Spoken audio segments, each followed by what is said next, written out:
could get my kids to listen was if I yelled. And I was trapped in this never-ending cycle of asking my kids to do something, and then nothing would happen.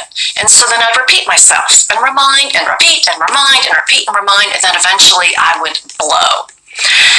But it wasn't until I yelled that they knew that I was serious, and then I was the bad guy.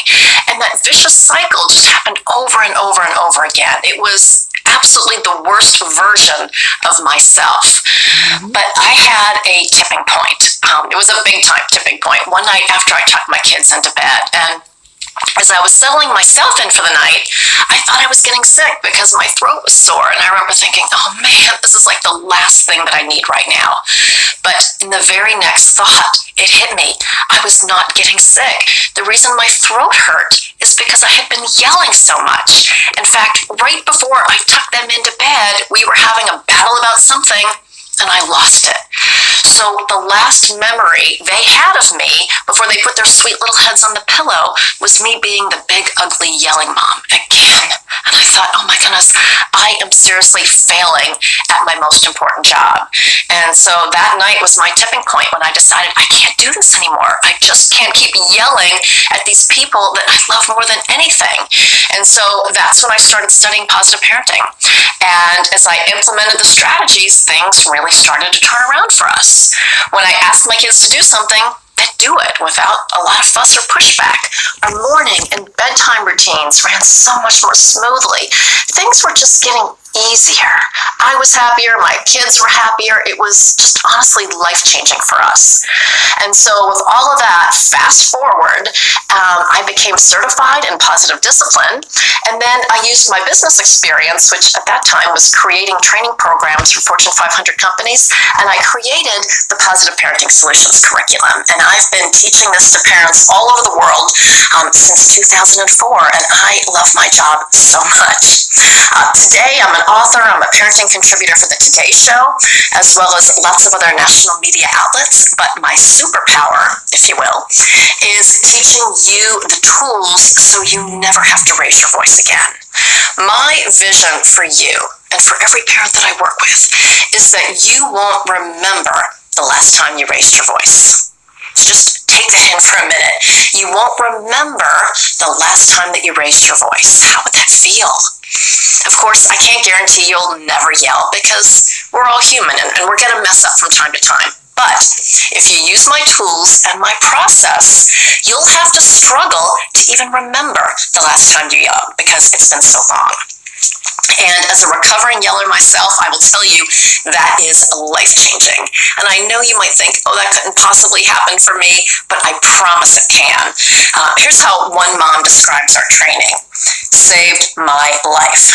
Beth said, I'm truly happy for the first time in over a year. Brooke, mom of 4, described our training like this: life-changing, healing, restoring. She says, I'm now the best mom in the world on a daily basis. Isn't that awesome? If that kind of change sounds good to you, grab your workbook and let's get started with this. Does that sound good?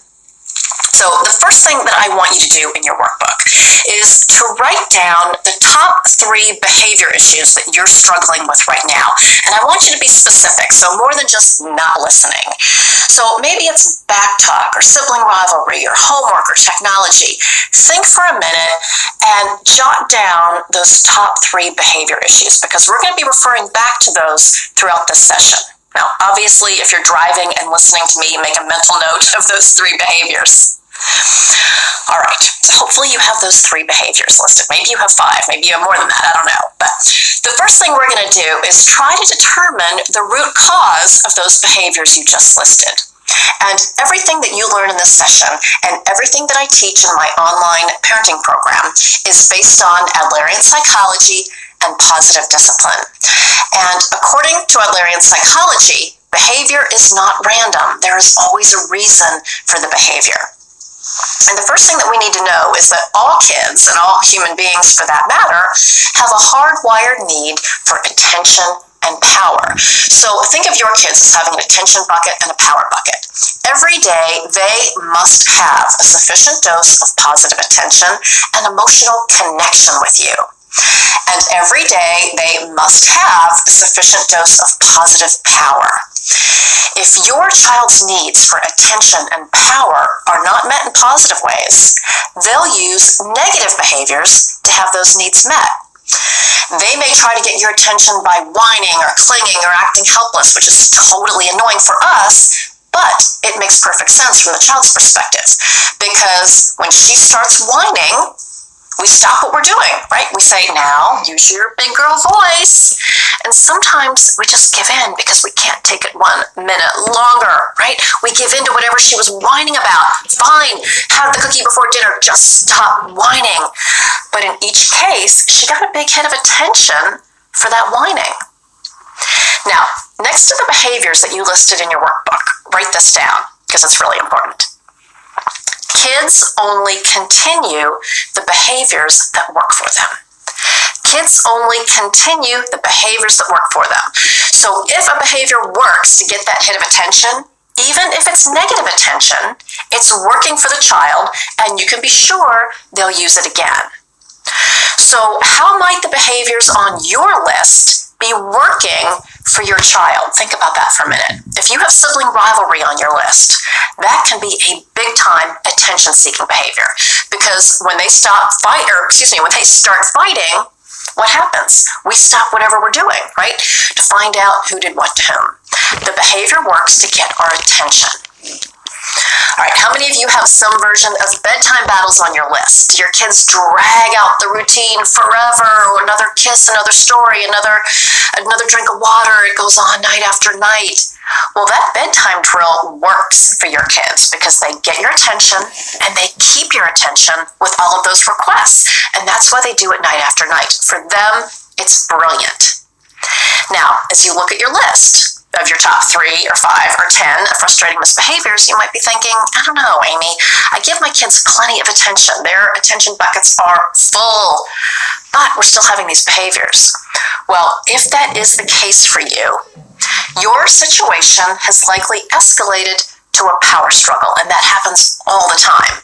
So just like your kids have an attention bucket that has to be filled every day with positive attention, they also have a power bucket that has to be filled with plenty of positive power throughout the day.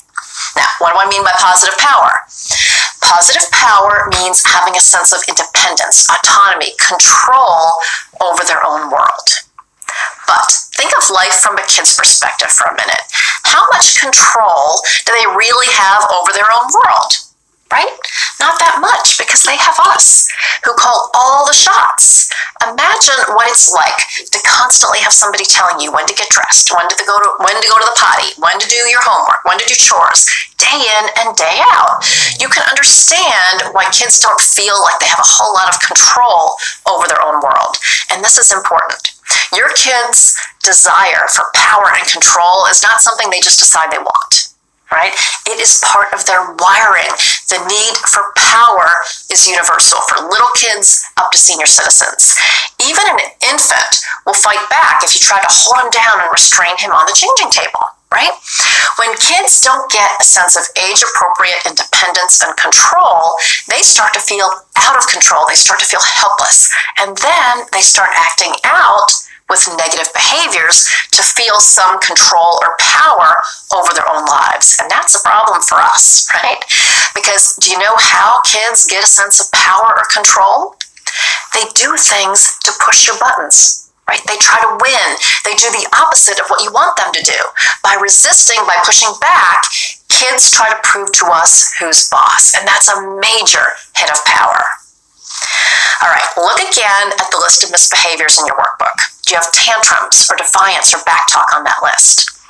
Do those behaviors push your buttons? Well, yes, of course. Those are power behaviors. Kids get a huge hit of power when we get angry or they push our buttons. Imagine what it's like for a kid to get a big grown-up adult all bent out of shape. Big time power hit. Now, if you have younger kids, do you have mealtime, bedtime, or pottying on your list?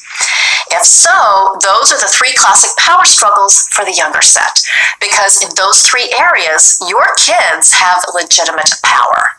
They are in control, because no matter how much you coax or prod or beg or bribe, you can't make them eat, you can't make them sleep, and you can't make them potty.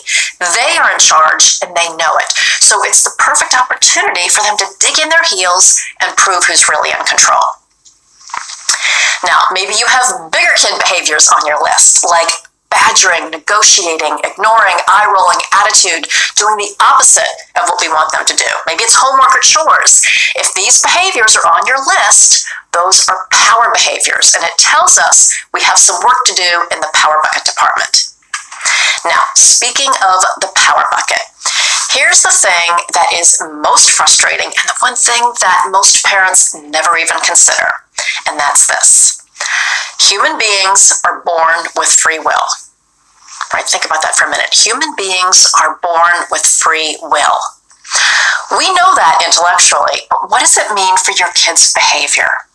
Well, it means that whether your child is 18 months old or 18 years old, the decision on whether or not to behave, to listen, to cooperate, to do the right thing, it's always their choice.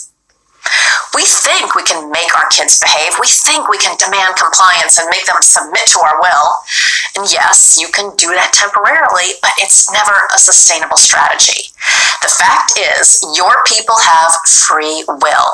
And in the end, that decision to behave, to listen, to cooperate, to do the right thing, it's always their choice. And that is so super frustrating because you're the parent. You're bigger, you're stronger, it's your house, you make the rules. But your child has free will, and in the end, it's always their choice. So where does that leave us? Well, for most parents, it leaves us in this endless cycle of power struggles because for most parents, their go-to strategies are all about making their kids behave. Right? Most parents start with timeout and counting 1, 2, 3, and that may work at first, but it's never sustainable, especially with strong-willed kids. I mean, have you ever tried to keep a kid in timeout who has no intention of staying there? And what do you do when they're 13 or 14? If these strategies aren't working for you, please take comfort in knowing it is not you and it's not your kid. These tactics work against the child's need for power, against the way they're naturally wired, and that's why it feels so difficult. And that's why the child will always eventually fight back. And when they do, parents then usually resort to punishment to make their kids behave. Parents think that the threat of something really bad is going to deter that behavior from happening next time. But the opposite is actually true, and I'll explain why. First, punishment and discipline are totally different animals. From a positive discipline perspective, we define punishment as any tactic that causes the child to feel blame, shame, or pain. That could be physical or that could be emotional. Blame, shame, and pain punishment can certainly stop the behavior in the moment because the child's afraid of you. Right? So basically, you force the child into submission by overpowering her with fear. But the problem is, it doesn't create long-term behavior change. Because when a child is exposed to blame, shame, and pain punishment, her natural reaction is to shut down. It's like a wall goes up so she can protect herself. And when that happens, there's no learning going on. The other big problem with blame, shame, and pain punishment is that it teaches kids to get really good at lying. And that makes sense, because if you're a kid and you know that blame, shame, and pain is coming, of course, you're going to lie to try to get out of it. It's a perfectly reasonable response. With blame, shame, and pain punishment, we set up an environment that almost guarantees that kids will lie. And then we get furious at them for lying. It's craziness. Jane Nelson, who is the author of the Positive Discipline series, I think says it best. Where did we ever get the crazy idea that in order to make children do better, first we have to make them feel worse? No, right? Kids do better when we use strategies that give kids the power that they need within the limits that you, as the parent, feel good about. Discipline is not punishment. Discipline comes from the Latin word discipulus, or disciple, which means a pupil or learner. Discipline teaches kids to make better choices in the future rather than inflicting blame, shame, and pain for making mistakes in the past. Now, let's do a quick reality check here. If you've used blame, shame, and pain punishment in the past, I don't want you to waste 1 minute feeling guilty about that. trust me, I felt enough guilt for all of us. So before moving on, can we all just agree to let go of that guilt? Does that sound good to you? I wish I could see you, but I hope you're nodding in agreement with me, because we're here to focus on new beginnings and strategies that are going to work so much better for you and your kids. Now, next up, I'm going to share a discipline strategy, not punishment, discipline, which is the no yelling formula for consequences. But I want to talk about personality for a minute, because it plays a big role in your kids' behavior. Now, you may have a strong-willed or a powerful child or a laid-back child, and their personalities and their temperaments certainly play a role in their behavior. However, that's not the full story. In fact, our personalities play a huge role in our kids' behavior. Our personalities may actually cause our kids to fight back. One of the things that we have parents do in our online training program is go through a parent personality assessment to uncover how your personality brings out certain behaviors in your kids. So for me, when I go through the assessment, my personality is like off the charts controlling. So I naturally invite power struggles for my kids. The more I want things done my way, the more I play Miss Bossy Pants, their natural reaction is to push back. It's a fight or flight response. Kids can't easily flee, so they have no choice but to fight back. Now, think about your personality for a minute, and in your workbook, make a few notes about which aspects of your personality may invite certain behaviors from your kids. Maybe you're controlling like me. What about your personality is a trigger for your kids? So take a minute and jot that down. And if there are two parents in the home, how does your partner's personality invite certain behaviors or responses from your kids? So make a note of that while I have a drink of my tea. Here's the thing. The bottom line is misbehavior is never just a kid problem. We play an equal role in that behavior, which is actually really exciting. Because if we can simply stop doing the things that trigger our kids, we're 50% of the way there in solving the power struggles. So if you're interested in taking that parent personality assessment, I'll share how you can do that a little bit later on, but just be thinking about that. All right, we know we want to avoid blame, shame, and pain punishment. What I want to do now is take a deep dive into just one of our 37 discipline tools, and that's our no yelling formula for consequences. Specifically, the 5 R's of fair and effective consequences. Now, this formula is appropriate for kids around the age of 2.5, all the way up to teens. Your kids have to be verbal enough to go through this process that I'm going to explain, and they have to understand basic cause and effect. If your kids are younger than that, there are different tools that we would use from the Positive Parenting Solutions toolbox. But if your kids are younger, I still encourage you to take really good notes on this process, because you're going to want this formula a little bit farther down the road when they're ready. All right, so here we go with the 5 R's. The first of the 5 R's is that the consequence must be respectful. That means it wouldn't involve any blame, shame, or pain for the child. So that means that we have to deal with consequences in a calm and respectful way. And that sounds great right now, right? But in the heat of the moment, when you're angry and frustrated with your child's behavior, it's hard to keep a calm and respectful voice. At least I think so. So here's the deal. If you can't address the child's behavior in a calm and respectful way, please don't deal with it in that moment, because 99% of stuff does not have to be dealt with in that moment. You can always wait 10 or 15 minutes, even if your kid has moved on to something else altogether. You can say, sweetie, let's talk about what happened a little while ago with your brother in the train tracks. You can always bring the child back to it. But if you try to deal with it when you're angry and frustrated and you're talking through gritted teeth, your child will shut down, and whatever lesson you're trying to teach is going to be lost. Now, of course, use common sense, right? If somebody is getting hurt or damaging property, you're going to have to step in and calm the situation. But wait to discuss the behavior. Wait to share the lesson until you can do it in a calm and respectful way. All right, now for the second R. I really encourage you to circle this in your workbook, put big stars around it, because it is the one that parents almost always miss. And that is that the consequence must be related to the misbehavior, right? Related to the misbehavior because we want an actual learning event to take place. And that's much more likely to happen if it's related, if it's connected in their minds. So as an example, the related consequence for not wearing a bike helmet is she doesn't get to ride her bike. It's connected. It makes sense. The related consequence for refusing to brush your teeth is you don't get to have sweets or goldfish or Gatorade or ice cream or anything else that might turn to sugar on your teeth. Because here's the reality. I can't force him to brush his teeth, at least not without a power struggle. Now, I can put him in a headlock and I can force that toothbrush in his mouth, but that's not going to end well for either one of us. So, buddy, it's up to you.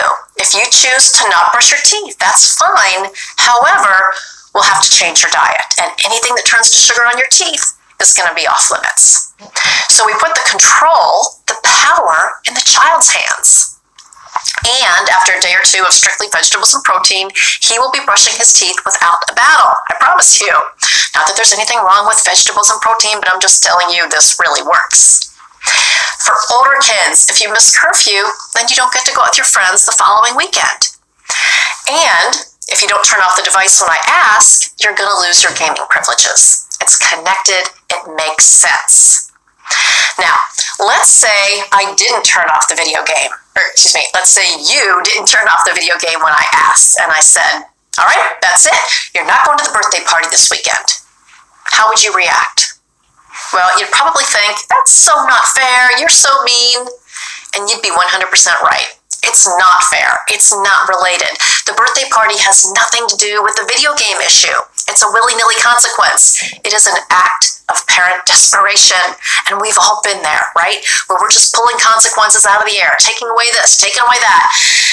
And then pretty soon, we've taken away everything, but the behavior's still happening.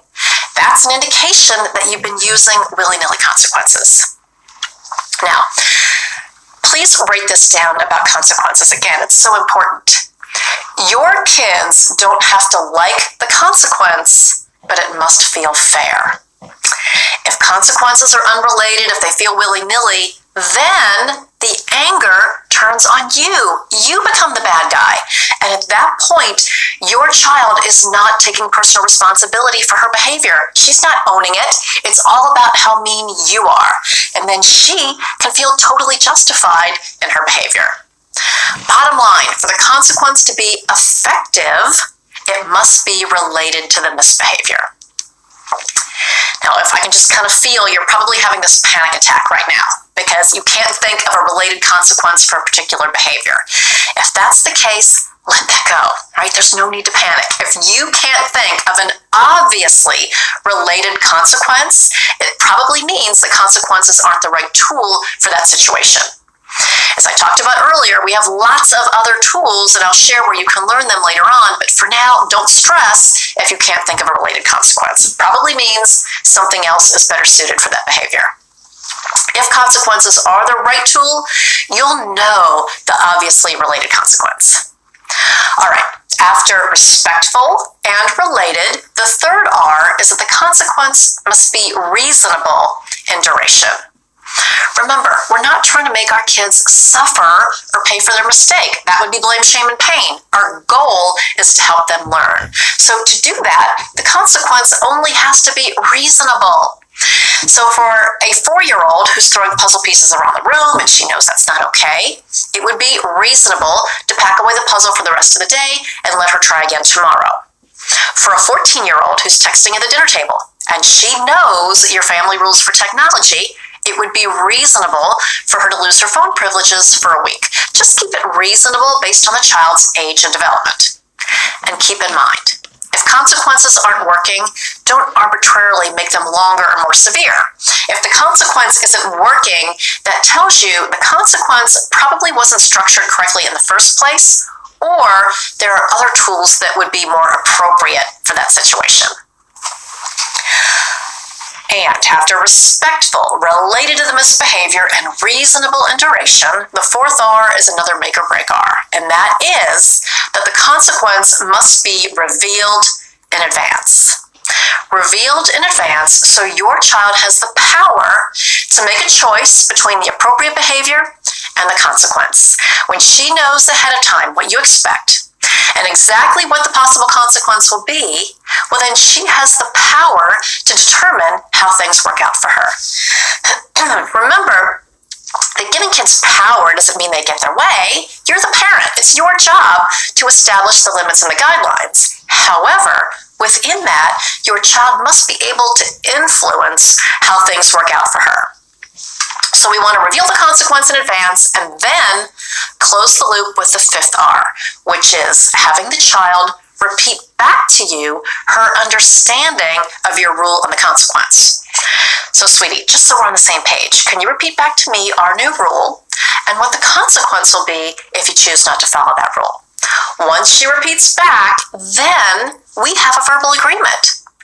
And then if I have to follow through and implement the consequence, there will be no surprises because she knew the deal, and I confirmed that by having her repeat back to me. Now, for those of you with younger kids, you can still use this process. You're just going to use very simple words and short sentences, just like you talk to them now. But as long as they're verbal enough, this process will definitely work for you. Now, I'm going to go through a script that you can use in a minute, but I want to remind you that there are 5 R's for a reason. Consequences must be respectful, related to the misbehavior, reasonable in duration, revealed in advance, and repeated back to you.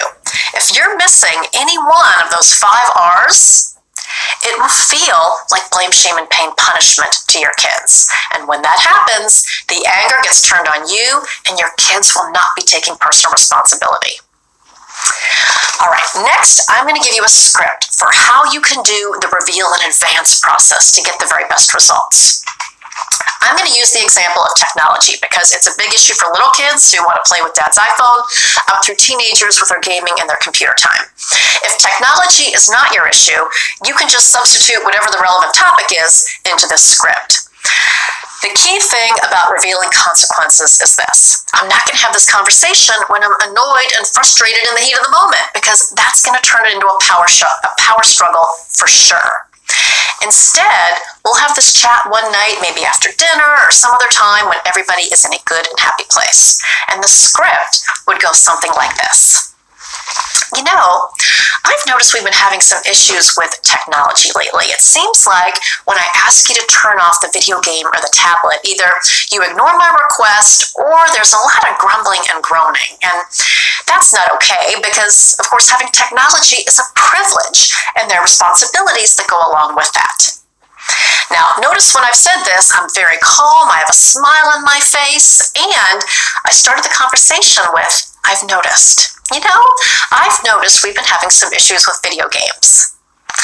I didn't say, you always ignore me, you never listen to me. If I'd gone down that path, I'd have a power struggle on my hands because they would have gotten defensive and they would have shut down. When you say, I've noticed, it's very disarming. So when you're talking with your kids or even your partner, try using I've noticed because it gets us in a problem-solving state of mind, and it's much more effective than you always or you never.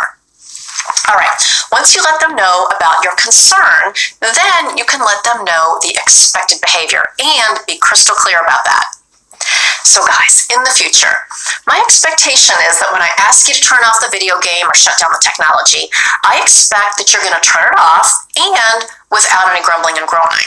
Now, I'll give you a 5-minute warning because I know you want to save your game, and you may want to set a timer so you know how long 5 minutes is. But I'm not going to remind you, I'm not going to give second chances. It's up to you to remember to turn it off. Let me just stop there for a minute. What do you guys think about that? Does that seem like a reasonable expectation for the privilege of having video games or technology? I think it is. And I hope you'll remember this, that TV, video games, computers, iPads, mobile phones, even old school television, those are all privileges and not rights. And so you need to be crystal clear about your expectations with those things. And if your kids aren't mature enough or aren't willing to follow the rules and the boundaries you put in place, then we know we have to make some changes. All right, so let's go back to our script. I've let them know exactly what I expect in the future, but I want to cover my bases and I want to reveal a consequence. So I would say something like, now, I'm sure we won't have an issue with this, but I want to let you know that if I ask you to turn off the video game or the device, and you ignore my request, or there's any grumbling or groaning or begging, please, Mom, just 5 more minutes, if there's any of that, you're going to lose your technology privileges for the next week. So where are we at this point? He is now fully informed, right? But I don't want to stop there. I want to close the loop by having the child repeat back. So just so we're on the same page, can you repeat back to me our new rule for technology and the consequence if you choose not to follow the rule? Once the child repeats back, then you know you have a verbal agreement and everybody is on the same page. Now, let me ask you a question. At this point, who will decide if she gets to keep her privileges? Who will decide? If you're saying that the child will decide, you're absolutely right. If she turns off the video game without grumbling or groaning or begging for 5 more minutes, then everybody's cool and she gets to keep her privileges. If not, she has made that choice. It's not something you've done to her. It is a choice that she's made. And if you have to follow through and implement the consequence, she can't be mad at you. She can only be mad at herself. Now, you and I both know that she'll probably be mad at you and try to take it out on you, but that's okay. That will happen as you start this process. But you know you've laid the groundwork using the 5 R's, and you can let any fussing or complaining go in one ear and right out the other. Can you see how empowering this process is for both parties? You're the parent. You establish the rules and the consequences. You have that power. But she also has the power to influence how things work out for her. That's why this is so empowering, because she has power within boundaries that you feel comfortable with. It really is a win-win. Now, let's talk about a few situations that might come up, because I want you to be prepared for anything. So what if you reveal the consequence in advance, but the child won't repeat back? What do you do? Well, if that happens, it tells you 2 really important things. First, in this example that I just gave, if he won't repeat back, that tells you that he's clearly not mature enough for the privilege of having video games or technology. And as the parent, you would be well served to pack up the video games for 3 months or 6 months until he can grow in maturity. It's not a punishment. It's simply a matter of, to enjoy certain privileges, you have to demonstrate a certain level of responsibility. It's like driving a car or anything else. The second thing it tells you, if he won't repeat back, it tells you have a whopping power struggle on your hands. And I can pretty much guarantee it's not about the video games. It's about proving to you who's really boss. And if you're having power struggles in this area, I can pretty much guarantee that you're having power struggles in other aspects of your day. Maybe it's your morning routine, bedtime, chores, homework, mealtime. Because power struggles are typically not isolated in one area. If you have them in one area, you'll likely have them in others as well. All right, here's another what-if scenario. What if you reveal in advance? The child repeats back, but then he still makes a poor choice. What are you going to do? Well, first know that that's going to happen from time to time, right? Because they're kids, they're learning, and they're going to make mistakes. And when they do, you're going to keep your promise and follow through and implement the consequence. And this is important. If you're not willing to follow through and implement that consequence, please don't even put it out there. Because if you don't follow through, it's only going to prove to your kids that you're not to be taken seriously. Why should they listen to you? But you're not that kind of parent. I know that. You are going to follow through. And how you follow through makes all the difference in whether or not you have a power struggle on your hands. When you follow through, it is essential that we avoid I told you sowing. I told you sowing would sound like this. Well, young man, you knew our rule for video games, and you knew that if you didn't turn off the video game when I asked, you were going to lose your privileges. So don't get mad at me. You did this to yourself. Can you hear that I told you so tone in my voice? What I did was heap on a bunch of blame, shame, and pain, and I ruined a perfectly good consequence. Have you ever done the I told you sowing with your kids? I think we all have, because you know what? You did tell them, and you're trying to drive that point home. But all it does is turns the anger on you, and that leaves the child perfectly justified in his behavior and his attitude. So as hard as it is, we're going to zip our lips on the I told you so's and implement the consequence with respect and dignity. All you have to say is, gosh, I see you chose to lose your video privileges, but I have confidence you'll make a better choice next time. Doesn't that sound so much better? I see you chose to lose your video privileges, but you know what, sweetie? This is a learning opportunity, and I know you'll make a better choice next time. Is he happy about the fact that he lost his video privileges? No, of course not. But he doesn't have to feel like the stupidest kid on the planet. He messed up. Let him own that with dignity and let him learn from it so we can make a better choice next time. And when we follow through, that second half of the statement is so important. I have confidence you'll make a better choice next time, or whatever words feel comfortable to you. But that allows the child to save face. Anytime we want someone to change their behavior, whether it's your child, your partner, your coworker, we have to allow them to save face. Otherwise, they get defensive, they shut down, and the anger gets turned on you. And then the learning opportunity is completely lost. All right, here's another what if that almost always comes up. What if I can't think of a good consequence? I alluded to this a little earlier. But if you can't think of a consequence that meets the 5 R's, that is respectful, related to the misbehavior, and that's clearly the hardest one, is reasonable in duration that you can reveal in advance and have the child repeat back to you, that tells you the consequences are not the right tool. If you remember anything from this session, please remember that there's no silver bullet strategy. And consequences should only be used 10 to 15% of the time when we can easily and obviously meet the 5 R's. For the other 85 to 90% of the time, it's going to be some other tool in the toolbox. If you try to use consequences for everything, trust me, you are going to have more power struggles than you bargained for. This is especially true for the big ticket power struggles like the one on the screen. For these behaviors, we wouldn't use consequences. We would use some other tool from the toolbox, or more likely, a series of tools, because very often we need more than one tool to correct a particular behavior. My husband always uses the analogy, you can't build a house with just a hammer. You need lots of different tools in your toolbox. Well, the same is true for raising kids. You can't fix the big ticket power struggles and raise kids who are respectful and responsible and capable with just one tool. It's not going to happen. Now, in a minute, I'll share how you can learn the rest of the tools in the toolbox in our online training program. But before I do, I want to share something personal with you. Earlier in the session, I suggested that the best instructor is the person who used to be you. And I don't know if this resonates with you or not, but back when I used to yell to the point of having a sore throat, I absolutely hated the person that I had become. When I'd have my adult tantrum and I'd lose it, I would actually scare my kids. And I would go to bed just feeling heartsick about yelling at these sweet little people who look up to me for everything. And my biggest fear was that my kids would look back on their childhood and remember me as the one who used to always yell at them. And when I think back on how desperate and defeated I felt back then, I am so thankful that I learned these positive parenting tools, because I honestly feel like it saved my parenting life.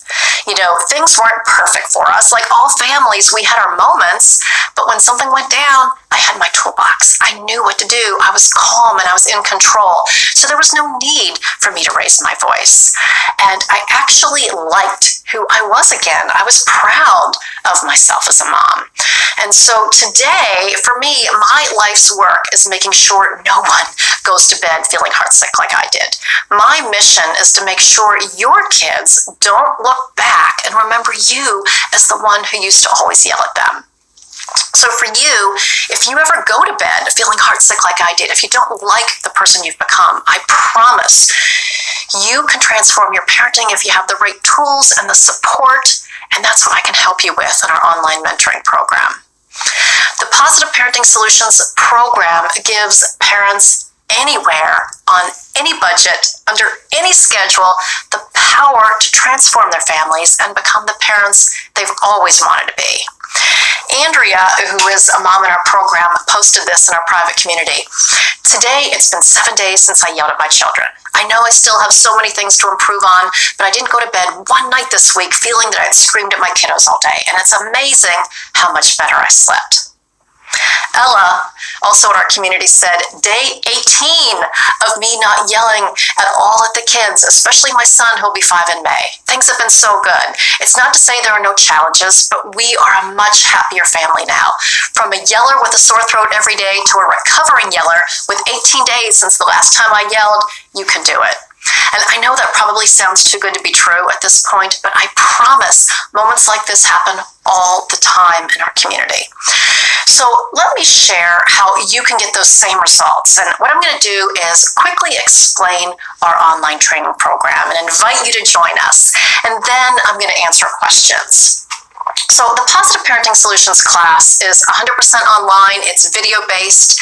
It is self-paced. It is designed for busy parents to get quick results in as little as 10 minutes a day. The cornerstone of the course is the toolbox with 37 tools or discipline strategies. And these are very specific, battle-tested discipline strategies, not fluffy classroom theory.